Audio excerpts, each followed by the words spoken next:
Hello, my name is Leanna Harris, and I am one of the authors of Student-Centered Coaching the Moves, as well as the Essential Guide for Student-Centered Coaching.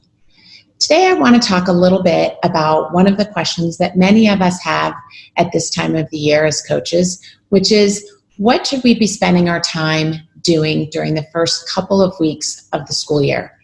And particularly now, as many of us will be starting the school year virtually, it's really important that we talk about this question in the context of how we're going to be starting the school year, which is so different, obviously, than what we're used to. Normally, when we talk about this time of the year, there are a couple of big things that come up. We say that this is a good time before we're going to do the heavier work of launching into coaching cycles to get to know teachers and students, spend time in classrooms, build relationships, being really visible in the hallways, on the playground, being a resource to teachers, helping set up classroom libraries, helping with assessments, things like that, and of course partnering with the principal. So the good news is, as we think about our reality shift to virtual learning, most of that stuff stays the same. We just have to think about how to tweak it a little bit in our new environment. So let's break those down a bit. The first one is this idea of just being visible, being a presence within the school community, even if the school community is spread out to everybody in their own homes. So one thing we know is probably by this point, a lot of people are tired of Zoom meetings and things like that. So we don't want to necessarily say, how can I be visible? Let's invite everybody to these different Zoom meetings. So you certainly are welcome to do that. We want to think beyond it to give people a little bit of a break from that one way of connecting if they need it. So what else can we be doing? We can think about individual connections. So whether that's reaching out to teachers one by one via an email, via text, asking if they want to connect on FaceTime or Zoom, but just in a one-on-one fashion. It's a really nice way to get to know people that doesn't feel like yet another group meeting for them. It's very personalized, and it's just like popping in someone's classroom to spend some time, but you're connecting with them on an individual level. So that's one thing we can pretty easily switch to virtually.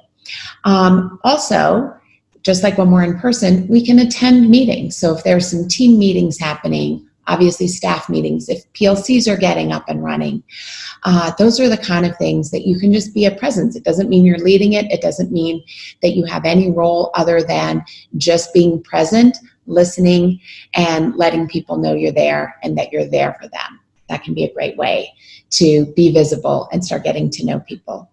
Another idea is social media.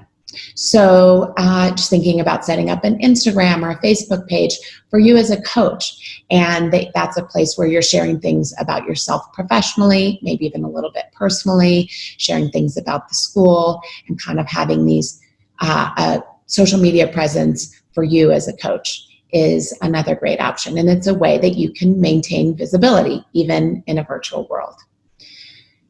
Thinking about the second piece, being a resource. What can that look like? When we know we're in person, it's things like I said earlier, helping set up classroom libraries, covering teachers while they have to do one-on-one assessments, covering duties at the beginning while teachers are trying to figure out just some of their systems and structures and get themselves organized to start the new year. There are myriad ways we can do that in person. So now let's think about what we can do virtually.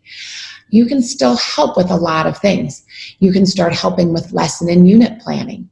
This is still a bold new world for all of us, and I'm sure many teachers would welcome having you as a resource for them to help think through what some of this is going to look like. Creating some, ways for teachers to, or helping create ways for teachers to interact with their students as they try to build that classroom community in a virtual world, helping them think through activities and different ways they can connect with their own students is a great way to be a resource and to partner with teachers to think all of this through. Also helping with just different tech platforms.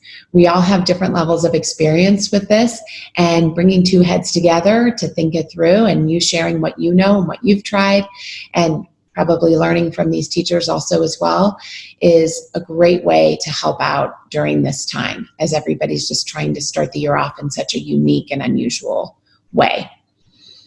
And then we get to the other piece that we talked about, which is partnering with the principal.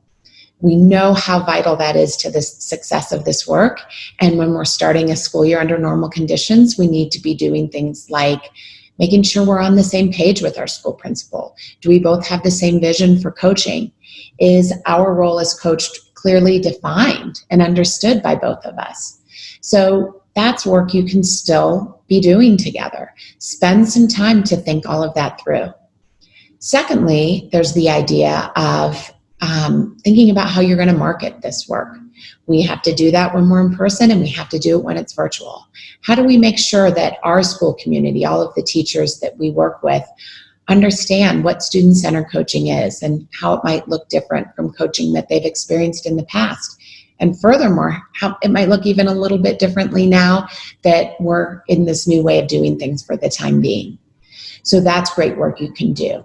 How are you personally going to formally introduce yourself to the staff and share about yourself, share your beliefs about coaching, what student-centered coaching is and what it's not? All of that is stuff that still needs to happen, and that's a great way to help you, again, be visible. You're doing that work of partnering with the principal and aligning how you both feel about it and how you both view it and how you both feel it's going to be a vehicle for change at the school. And making sure that you carve out time with your principal for your weekly meetings that we know need to be happening throughout the year. Now is a great time, even if you're doing it over FaceTime or Zoom or over the phone or whatever that may look like. But we want to get those up and running as soon as possible so that as things come up with the staff, as issues arise, as openings for coaching present themselves, you're both in the know, you're having an ongoing conversation, and you can really be strategic about how you're implementing coaching and how you're supporting teachers during what is inevitably going to be a really challenging time for everybody. So again, lot is going to be different, but I hope everyone can find some comfort in also thinking about how a lot stays the same. We can still maintain a level of visibility. We can still be a resource for teachers, and we can still partner with the principal. We just have to think a little bit more outside of the box about what are the virtual platforms and the different ways we can do this as we start the new year off in this kind of somewhat uncharted territory.